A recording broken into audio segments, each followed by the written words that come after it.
It's done. It took me just over 10 hours. So this was the very first build that required that I hit certain dimensions, internal usable space dimensions, not the outside ones. And boy, was that hard to figure out. So to end up with an inside width of 5 inches, and then if that board is butt jointed by another one, like brain ache inducing things to figure out, but overall I think it turned out all right. This is a professional woodshop, but I'm not a woodworker. The cat's away and the shop is empty, so today I'll attempt to make a birdhouse. The last time I attempted to glue up a board, I clamped it so hard that it buckled up, so I'm gonna have to restrain myself this time. These clamps are powerful. Oh yeah, that's flat. I glued the board onto the clamp. Oops.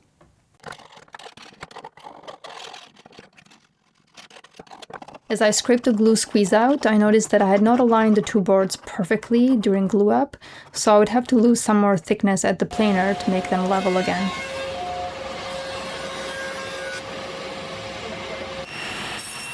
Challenges for a beginner woodworker are everywhere, including in the tape measure of a cross-cutting sled.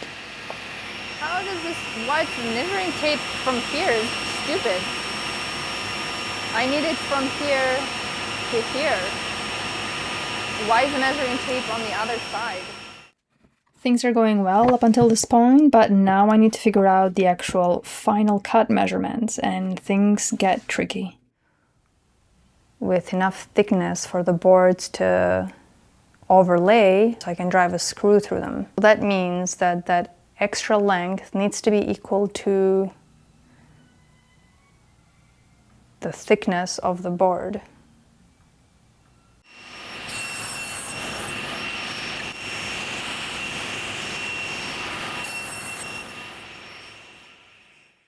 I pre-drilled for the screws with a bit that sinks into the surface, this way I can plug them. It looks better and might also make the box last longer outdoors in the elements. There must be a way to clamp the top piece for better accuracy, but I couldn't figure out how, so I used a nail to keep the board from moving too much.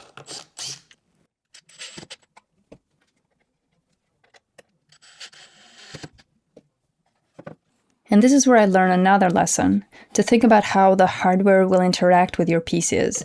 I had to remake this floor piece because I discovered that the hinge required it to be beneath the front door. I want this birdhouse to have a sloped roof, so to add the angle to all 4 sides without making my brain explode, I decided to run the assembled piece through the bandsaw. I'm thankful for this little sander because the edge sander was terrifying.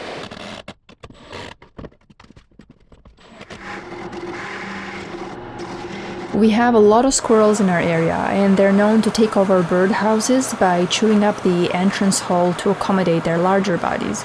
So I'll be using this electrical outlet wall plate to protect the hole. We're going to use hardware cloth to create this enclosure around the entrance that makes it easy for birds to go through and even perch on this thing, but not squirrels or any other predators, large predators. Doesn't look good. How else do you do that? Weld it? Thankfully, the birds don't judge, so I can move on to softening these edges. Cutting with this plane along the grain, it leaves a really nice chamfer. It makes me feel like a pro.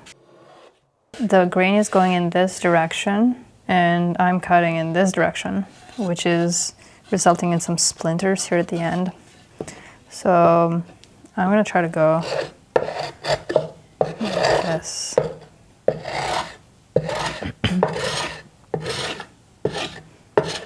Oh shit.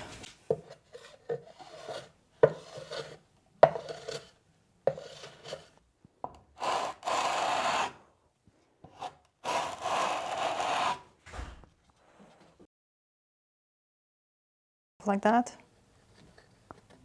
The countersunk holes were not very deep, Oh no. I had one of the dowels fall off while wiping the glue off, so I was nervous about whether it would work out. I pressed them down as hard as I could using a clamp.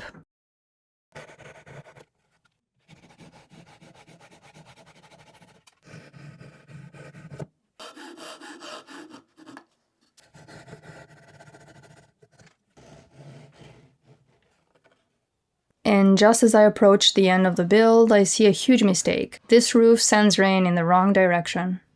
Here's hoping that this strip of wood can prevent that.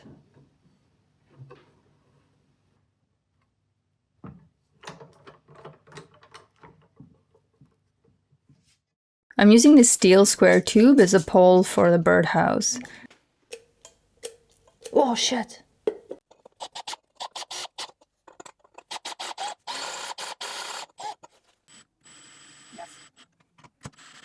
Steel doesn't do well outdoors, so I primed and painted it to make it last longer.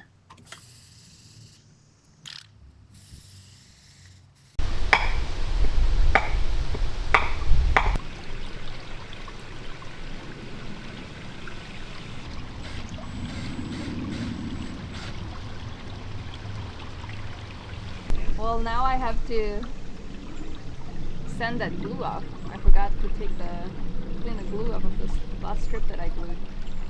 How are you feeling about the birdhouse? It looks neat, actually. It's kind of nice. I don't mind it.